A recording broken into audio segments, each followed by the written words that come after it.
চিকেনের অনেক রেসিপি তোমাদের সাথে আগে শেয়ার করেছি, কিন্তু বিশ্বাস করো আজ যে রেসিপিটা তোমাদের সাথে শেয়ার করছি সেটা যদি একবার বাড়িতে ট্রাই না করো তাহলে কিন্তু তোমরা একটা দুর্দান্ত রেসিপি মিস করে যাবে। তো প্রথমে 400 গ্রাম মতো বোনলেস চিকেন নিয়েছি।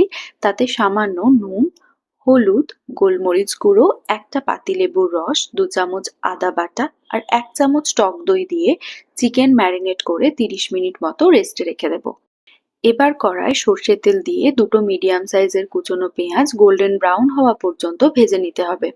এবার 1 চামচ আদা রসুন বাটা, 3টে মতো চেরা কাঁচা লঙ্কা আর বেশ কিছুটা কারি পাতা অ্যাড করে নাড়তে হবে 2 মিনিট মতো। এরপর দিয়ে দিচ্ছি কিছু গুঁড়ো মশলা। গুঁড়ো মশলা অ্যাড করার পর কিছুটা নেড়ে নিয়ে সবশেষে অ্যাড করছি দুটো মিডিয়াম সাইজের কুচনো টমেটো। হাই ফ্লেমে খুব ভালো করে সবটা ভাজার পর দিয়ে দিলাম 1/2 কাপ পরিমাণ জল।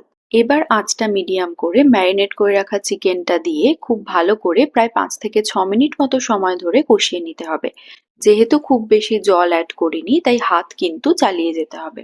ভালো করে চিকেনটা মশলার সাথে কষানো হয়ে গেলে আঁচটা মিডিয়াম টু লোতে রেখে ঢাকা দিয়ে 2 থেকে 3 মিনিটের জন্য ছেড়ে দিলাম। সবশেষে ঢাকনা খুলে উপর থেকে সামান্য ধনেপাতা ছড়িয়ে ভালো করে মিশিয়ে নিলেই তৈরি সুপার টেস্টি চিকেন সুক্কা।